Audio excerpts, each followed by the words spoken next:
I wanted people to know that this is just a chapter in their story. It's not the whole book. It's not a roadblock. It's a detour. The person that you are before a layoff is somebody much different after the layoff. The layoff experience will change you, and it's up to you how it changes you.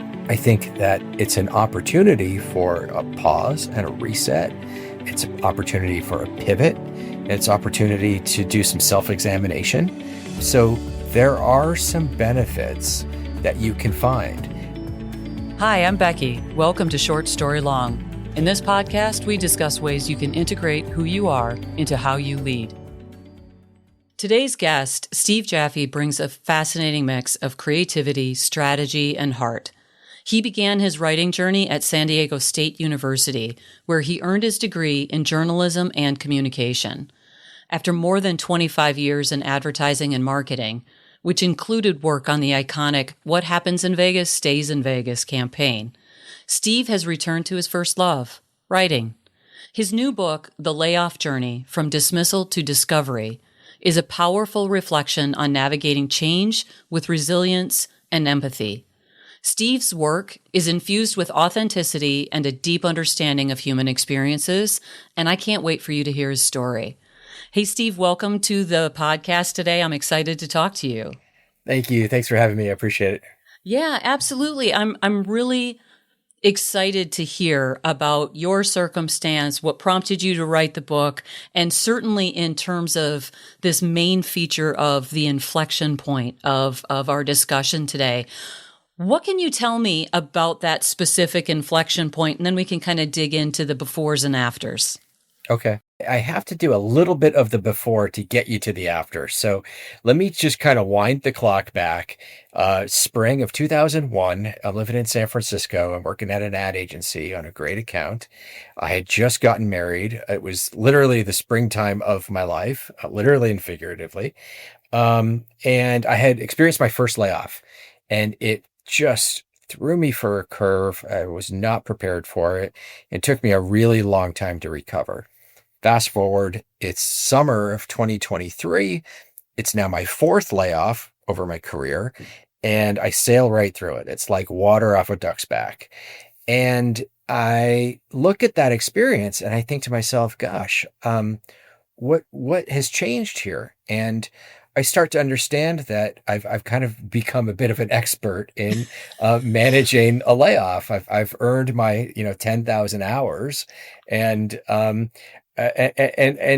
in parallel to that last layoff, there was about 20% of the company that was laid off along with me, and there were people I had grown very close to, some very young, very early in their career, some experiencing their second layoff in that same calendar year. And I wanted to pull them aside and tell them, look, this is going to be okay. These are the things that will help you get through this. I wanted to impart some of that wisdom. And that was the inflection point that I said, this is a book. I had wanted to write a book for a long time. I didn't quite have the subject matter, but it was that realization, that light bulb. And I thought, well, if I wrote a book, I could help the 20% of the people I was laid off with, but I could help a whole lot more people too.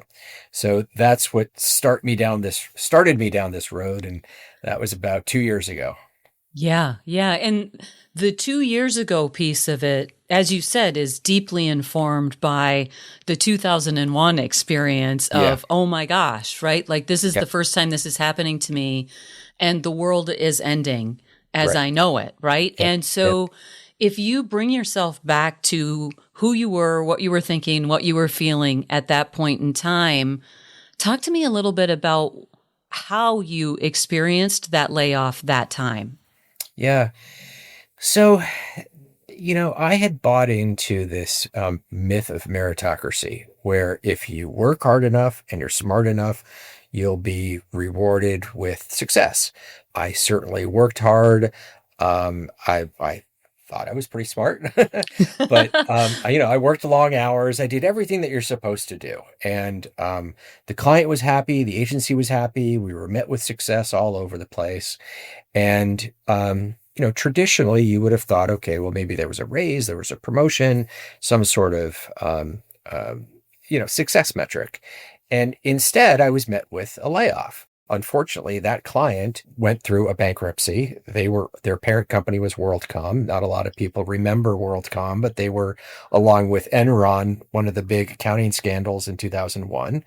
And when they cut their budget, everybody that was on the team then had to get cut. So it wasn't anything personal, but I didn't realize that at the time. I had thought, well, what did I do wrong? I thought I was working hard. I thought I was a strong performer.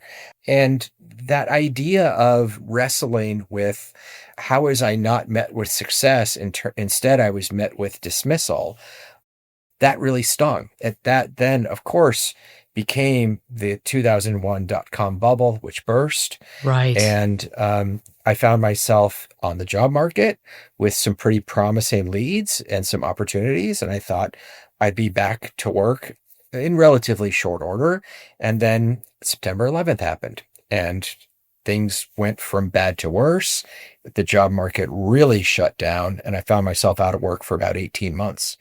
And over the course of 18 months, I went through all of the stages of grief, some more than others, and it was a really, really hard time. Yeah.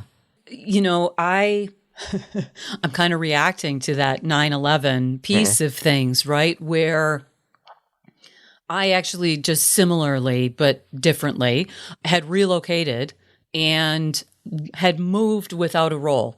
And so I was looking for a job from like July until, September the 10th.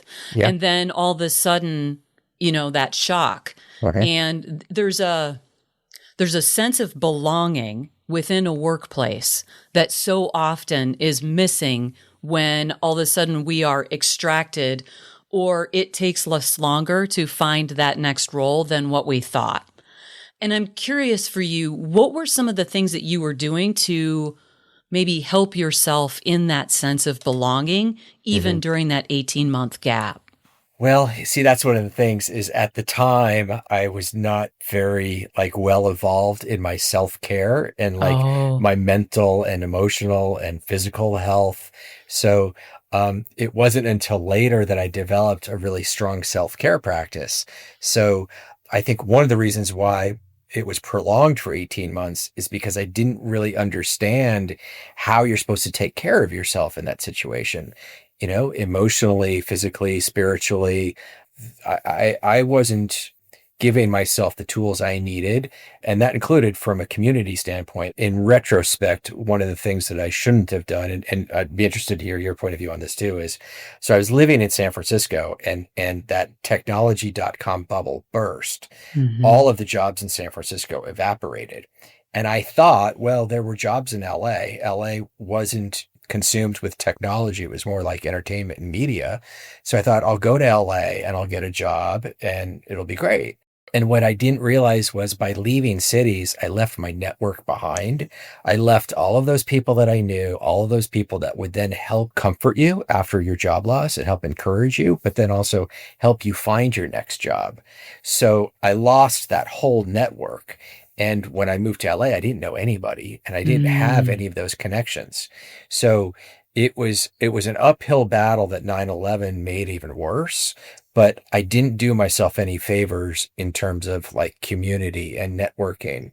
In hindsight, if I had stayed, would I have been able to find a job sooner? I don't know because of, Well, you didn't live that version of your life, yeah, right? And exactly. so, Exactly. Yeah. yes, absolutely. And, it is really interesting. I remember when I was unemployed, I actually went to a staffing agency and said, I'll take whatever. Right. And they were like, right, but you're kind of overqualified for all of these roles. I said, right. Yeah, I'm not doing it because of challenging work. I'm not even actually doing it for the paycheck. I need to be in a work environment. And I became the assistant to the assistant of the CFO in an organization.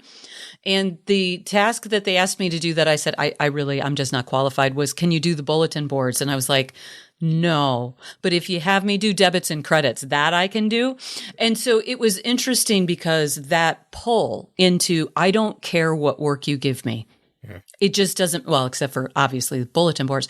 But Mhm. the big piece of that was I needed to create a community like you were talking about in a Mm-hmm. place where I knew my boyfriend at the time, now husband, but that was it. And we had agreed I would not work in his industry because let's not rise and fall in the same. Mm.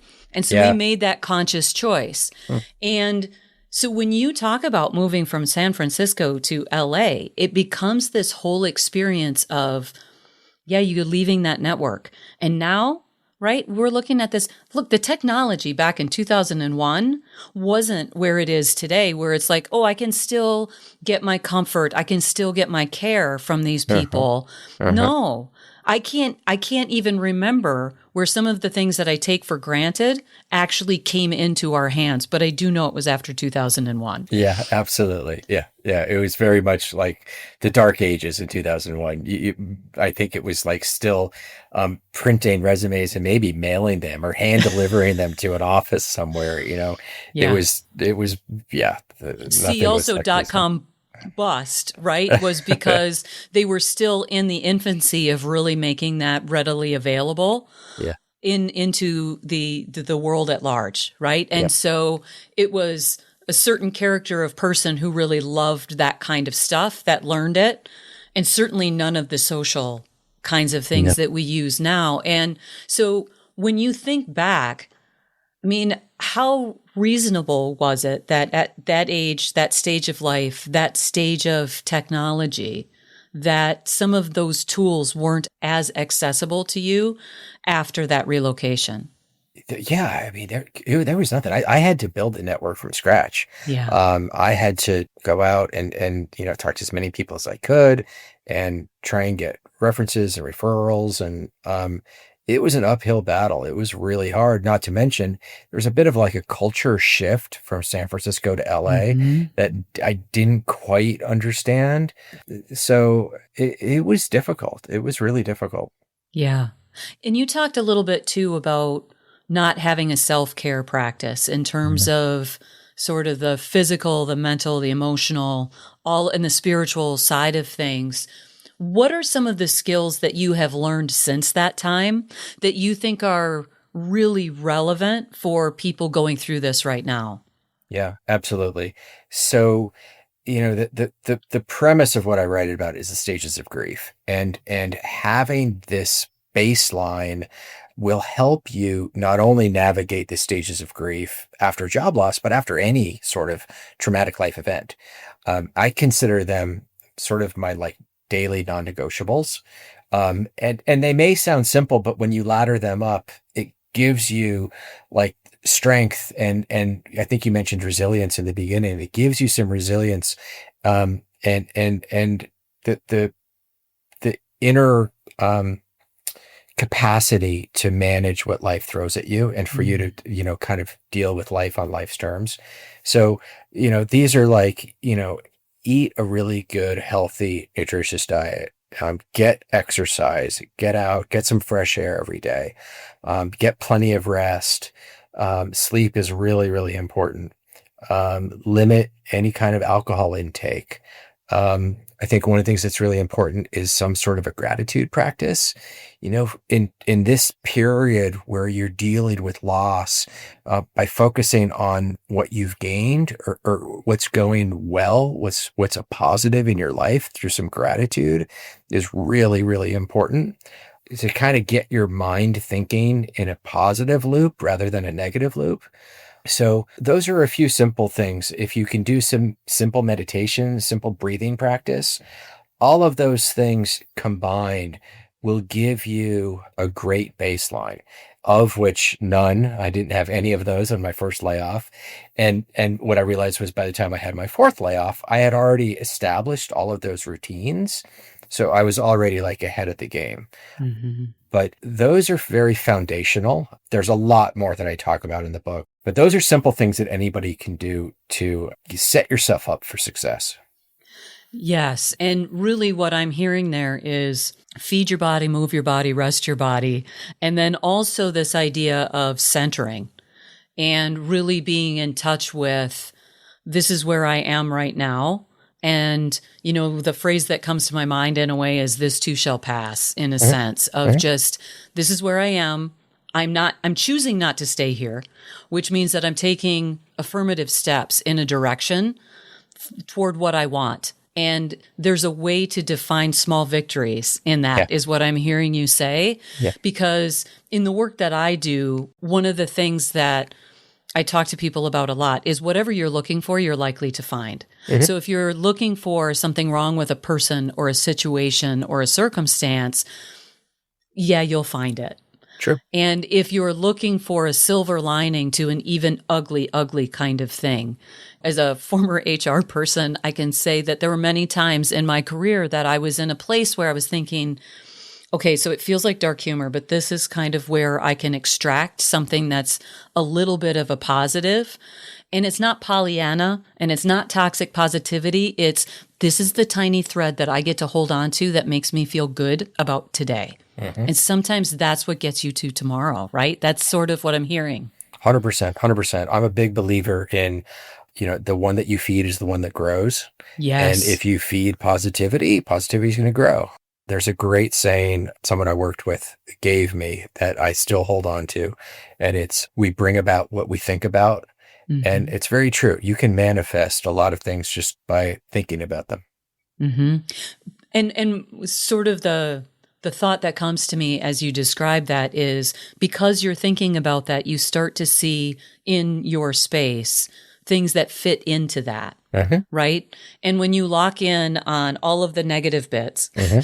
then your ability to notice what's going on outside of that is very, very limited. And so you don't see those possibilities. You don't see those opportunities. And so your 2001, 2002 self wouldn't have been able to come up with, okay, I'm going to network or network with the right people. Right. And you've mentioned that this happened 4 times before this most recent one. So we talked a little bit about what you learned in the first one. But when you think about the second and the third time, what were some of the additional perspectives that you were finding that helps you navigate those more easily? You said the Yeah. self-care practices Yeah. might have been in place a bit by then. Yeah. Yeah. I think what I started to realize was that myth of meritocracy. By believing that somehow you're at fault in a layoff, that you've done something wrong, then becomes a statement about who you are, what you do, like your intelligence, your ability to become successful, and then how others view you as well. So what starts to creep in is this level of like shame and embarrassment that I'm like somehow damaged goods because I've been laid off. And what I start realizing over time is that that's not the case at all. The company is going through a budget exercise. Maybe it's a pandemic. Maybe it's a dot-com bubble burst. Maybe it's a recession of 2008. Whatever Right. the market conditions are dictating, the client needs to start saving some money, and it's easier to reduce headcount than it is to increase sales. So you become a name on a list, and I've been the first name on that list. I've been the last name on that list, and it doesn't matter. You're on that list, but Yes. it's more of a function of them freeing up salary than it is this declarative statement on who you are as an employee, as a person, or whatever. Mhm. That became a big mind shift for me that I also hope through talking about it in this way, I'm able to dispel some of that shame and embarrassment that people carry. Because what happens is if you're experiencing a shame and embarrassment about your layoff, you probably aren't going to talk about it, right? You're probably going to be reluctant to network. You're going to probably not want to reach out to your community. But the truth is, about 40% of all Americans have been laid off at least once in their careers. So, more than likely, once you start talking about it with people, you're going to find a lot of other people have gone through this as well. And they're going to be able to give you their advice and their feedback and support. And you're going to start growing this community that's going to help prop you up and tell you, look, this really isn't that big of a deal. This is just a stage of your life that you're going to get through. So, that's one of the biggest things that I think if you start to break down, you take the power away from it. And a lot of the grief that comes from the layoff is kind of wound up in that shame and embarrassment. Absolutely. Because as you very accurately said. What we are embarrassed about, what we're shamed by, those are the things that we put into a little dark closet that we don't want anyone to see, except for I still need employment. So I need to be able to be out there in some form or fashion. And all of a sudden I'm almost, I don't know if you would agree with this. So I'm curious on your take, but it's almost an awkwardness then, because now there's a piece of me that I'm trying to hide. So a lot of my energy goes into this is the thing that I'm not going to talk about. Right. But of course, then so much of your brain is dedicated to, I'm not going to talk about the pink elephant. And Right. all you can see is the pink elephant. 100%. And so one of the things that I talk about is by managing these stages of grief, it's going to prepare you for success in your job hunt. It's going to help you land that job, because when you go on the interview and the person from HR says, well, tell me about your last job, right? Rather than having you try and avoid it, and it's this big thing that you don't want to talk about. If you've processed it in a healthy way, you're going to be able to talk about it in a healthy way. And it's going to be something that you're going to be able to move right past, right through, and you can go on and focus on all the more important things in the interview, rather than you're stumbling around trying to explain like why you got laid off. Right. Yeah. So, Which isn't relevant anyway. It's right, that right. I'm no longer working there. And what's really powerful about that is it's not even just the words. One of the things that you were kind of talking about there is you're stumbling around, but it's also like when you're feeling that shame, you physically curl in a Yeah. little bit as well. You almost go fetal in a Right, way. right. And that looks a little odd in an Right. interview, whether Yeah. you're on camera or whether you're in person. Yeah. That's a noticeable shift. And like you said, when it's processed, when you're able to release or partner with some of that grief that you're feeling, then all of a sudden it's just like, I put this jacket on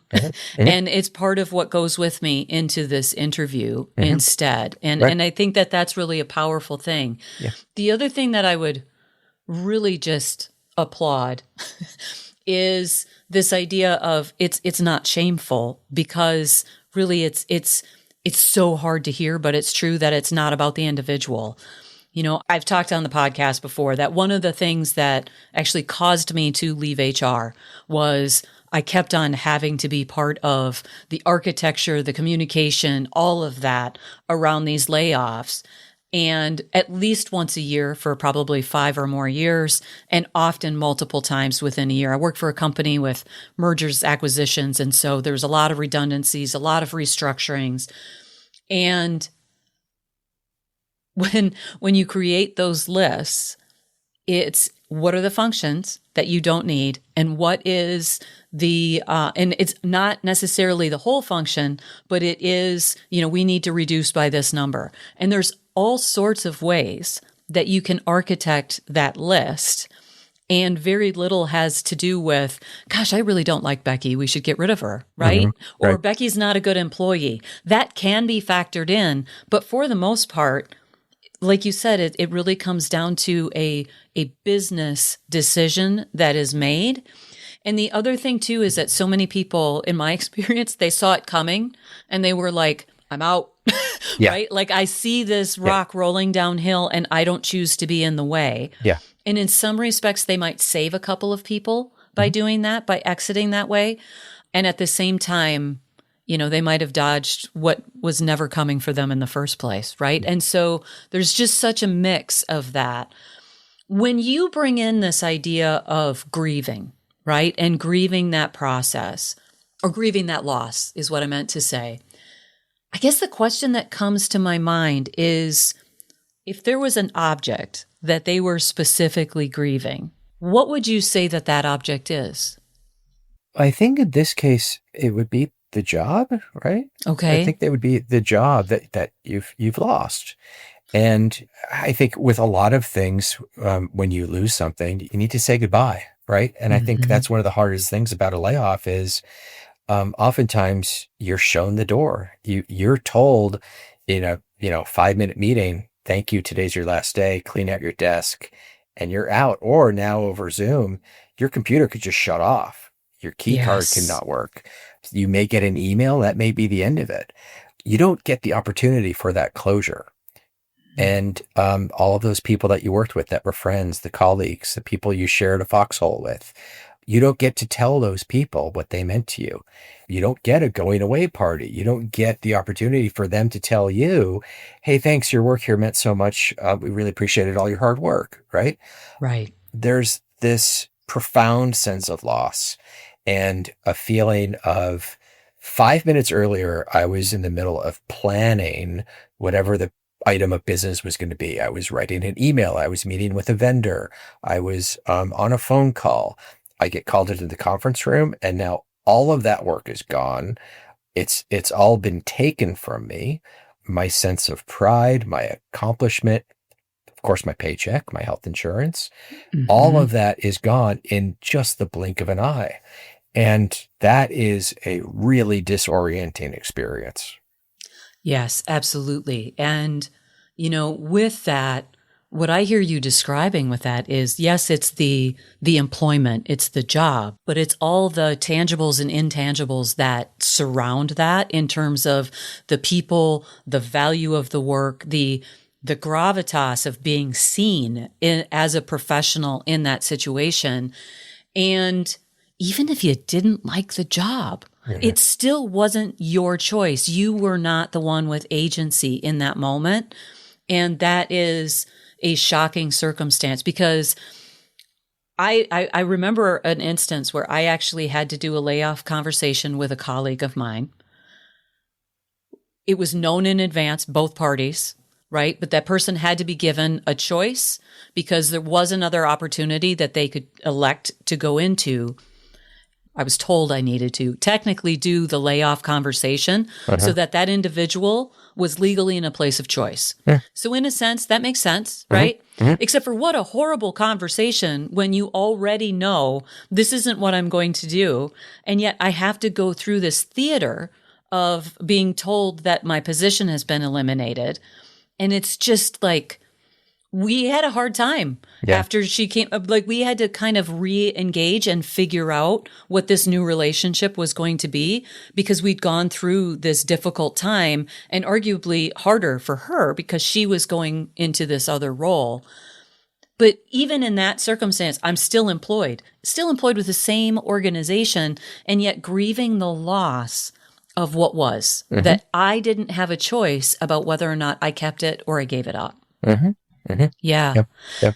It strikes me when you were laid off that fourth time that there are a lot of reasons. It was a very, very different experience for you in that moment and the water off the duck's back, as you said, right? Like all of these tools and skills that were so valuable that it's this catalyst for I'm going to do that thing I love and I'm going to write this book so that other people can learn from that experience. I mean, obviously the contents of what you have in the book and everything, but as a thematic thing, what did you want as a consequence of writing the book that you wrote? I wanted people to know that this is just a chapter in their story. It's not the whole book. It's not a roadblock. It's a detour. The person that you are before a layoff is somebody much different after the layoff. The layoff experience will change you, and it's up to you how it changes you. I think that it's an opportunity for a pause and a reset. It's an opportunity for a pivot. It's opportunity to do some self-examination. So there are some benefits that you can find, that you can come out the other side with some renewal, some resilience. I hope people read the book and from it, they find a way to get back up again after they've been knocked down. I hope that they find the tools and the resources that will help them pick themselves up and carry on and move forward now through job applications and their next employment opportunity in a way that they don't carry the baggage of this experience with them. Yes, because if you don't set it down and find a way to process it, it certainly will be carried into that next role and probably not in the most positive way, generally speaking. And what strikes me is the growth and the learning journey that you experienced with this is such a powerful thing. The process of writing a book is an interesting thing too, because it's like, wow, I hadn't really thought about things in this level and in this depth. I'm curious, what are the things that you have learned about yourself in the last 2 years as you've gone through this process of, wow, I just was laid off and now you're here today? What are you sitting here now seeing new about you? I think my definition of success has changed pretty dramatically. If you had asked me a few years ago, a title and responsibilities and a paycheck and all of those things might have been how I measured success. And I think now my measure of success is how many people can I help? How can I be a resource? How can I help somebody find what they need to recover from this? So that's been the most surprising. I set out to write a book. I didn't really set out to tell my own personal story. My story was the vehicle for the journey, because there was sort of like an analogy to be made there, and it fit the structure. But ultimately, yeah, I think that Yeah. idea of helping people. Yeah, and it's an interesting process to go through that kind of change where on one hand our careers can sometimes be a little bit me focused, right? Like Mhm. what's my title? What's my span of control? What's my revenue number, right? Like whatever it might be. Even if we're leaders of people, right? And it's my team, it's still sort of what am I leading them to do? And what I hear is that shift for you is, yes, there's me in the equation, but my focus is really out there. And what can I see as the change for other people, the growth for other people? What are some of the ways that you would kind of measure that return on investment? Oh, yeah. I'm still looking at book sales, not for a revenue number, but from if I sold 500 books, I guess that meant I helped 500 people, right? So I still want to try and help as many people as I can. And book sales is one of those measurements. I think one of the pieces of feedback that I'm really appreciating is just how much this is resonating, that the people that are reading it, that are hearing about it, that it's powerful, like it means something, it's resonating. It's not like what I wrote just becomes kind of, dust in the wind that blows, and it doesn't really get noticed in a way that affects people in a positive way. So I think the substance by which, like, the people are reacting and telling me how much it's meant to them.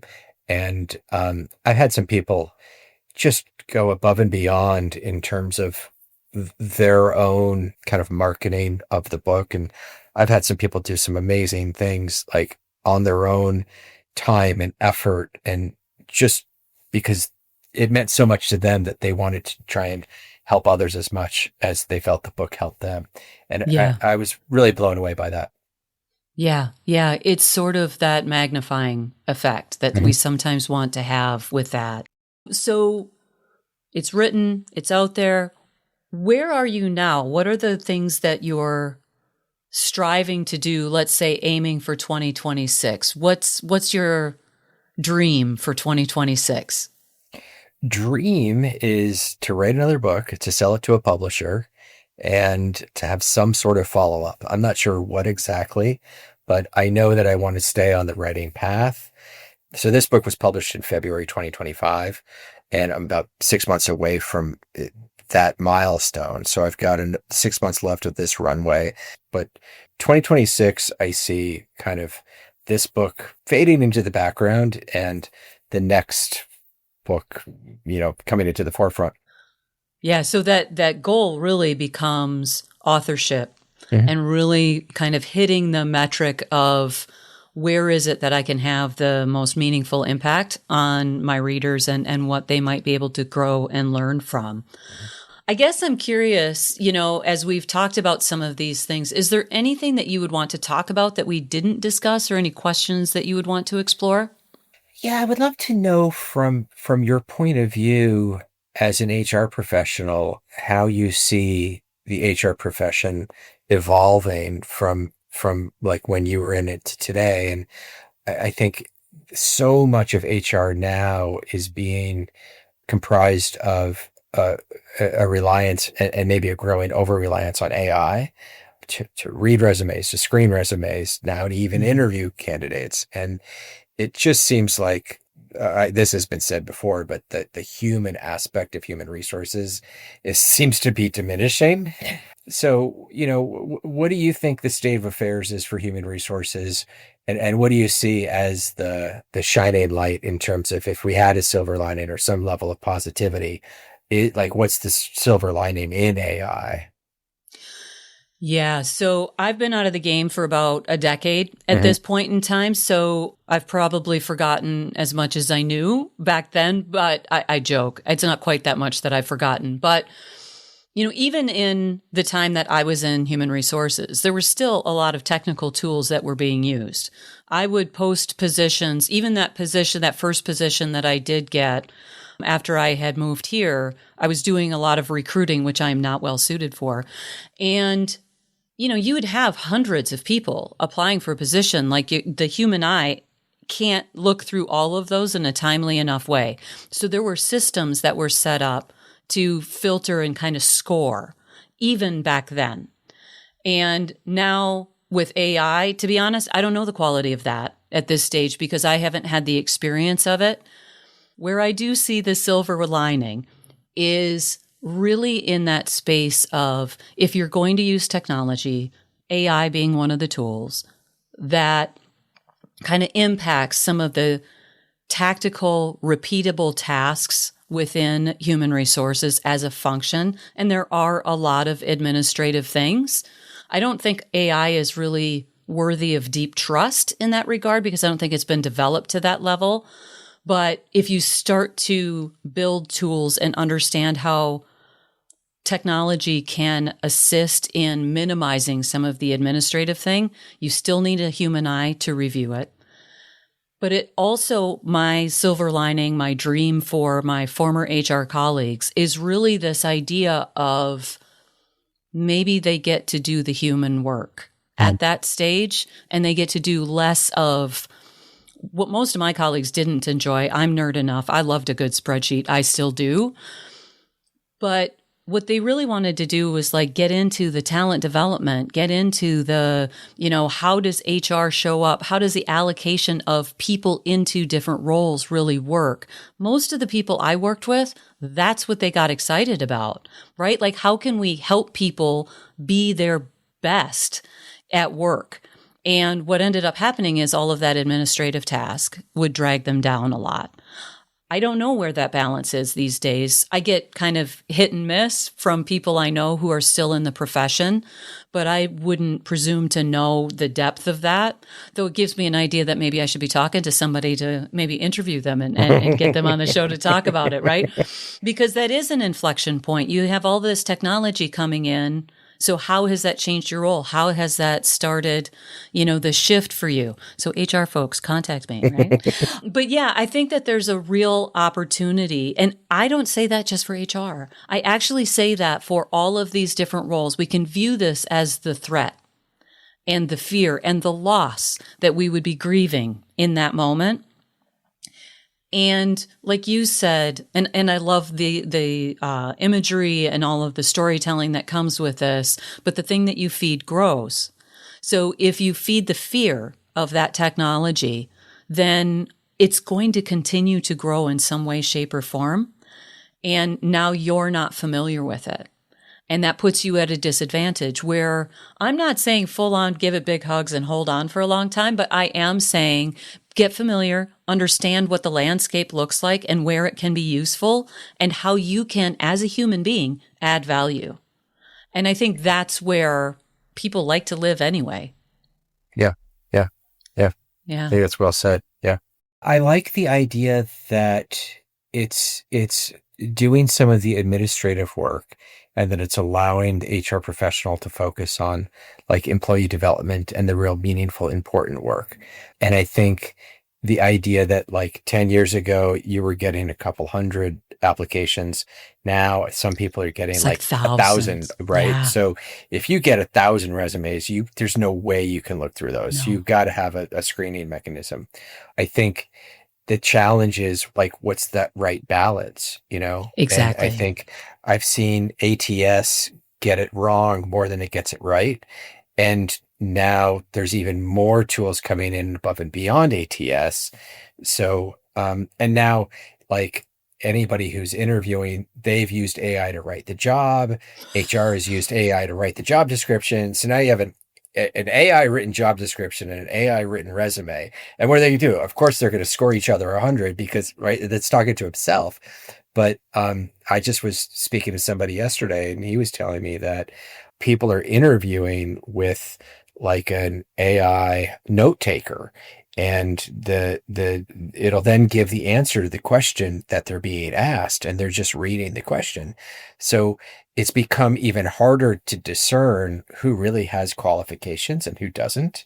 And that apparently what they're saying is if you get 1,000 job applications, what they're going to do is everybody is going to basically interview with some sort of AI video interface, and then that will become the screener, which opens up a whole other can of worms. So, well, yes, including the things that were a problem before in terms of bias, et cetera. And the other side that I think is really interesting about that is that awareness that when you've experienced that layoff, when you're moving through that grieving process that you were talking about and learning all of the elements about self-care, looking for what's important, really connecting to the right people in the right ways to be at whatever right means in that context, and also really just journeying with that vision forward, that it's important to understand what some of those tools are, because what that does is it helps you appreciate what you are able to do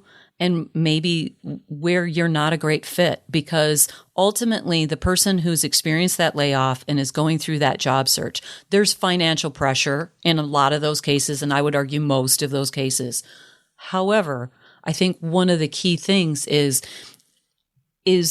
a robot interviewing you or AI interviewing you going to be the kind of culture of an organization that you want to be in? And so you learn so much about yourself in that process, much to what we've been discussing. And I know what you've outlined so much in your writing. I think that there's such an important aspect to this, which is how much do you choose to engage with humans? You know, I don't like to call the bank and it tells me to 1, 2, 3, 4, and 5. And then they lie to me and say that it was changed last week. No, it wasn't. I know it wasn't. I called last week. It still had the same roster. So, you know, it becomes this, what is the degree of human interaction that you want in your role? Quite frankly, for different people, it's a different scale. And you just have to find your place. And that's part of that self-discovery and that resilience that I heard you talking about before. You know, as we're talking about the job application process, right? And, you know, let's say you fill out 100 applications and maybe you get one phone call. That's a lot of rejection, right? And people's job search is taking months and months, much longer Years than it ever even. has, Yes. right? So what happens is you have the grief of the layoff, and then quickly followed by this grief of rejection and the financial strain. And it's just all the more reason why you've got to develop that healthy baseline, manage the grief of the layoff before you can move through to that job application process, because it's really rough. It's getting harder. Absolutely. And what happens is that if you bring all of that grief from the layoff into the experience of the job search, facing that rejection, it just starts to stack up and pile up to be even more weight, that now you have to find that healthy outlet to be able to release it. And that's such a powerful thing.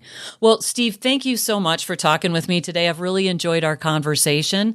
And I'm hopeful that people will be able to learn a lot from our discussion and from the contact information that we'll put in the show notes. Thanks so much. Thanks for having me on. I really appreciate it. Great conversation. Great. Thank you. Thanks for listening. If you found this episode helpful, share it with someone who could benefit from it. Until next time, I'm Becky Fraser, reminding you to integrate who you are with how you lead. Okay, bye.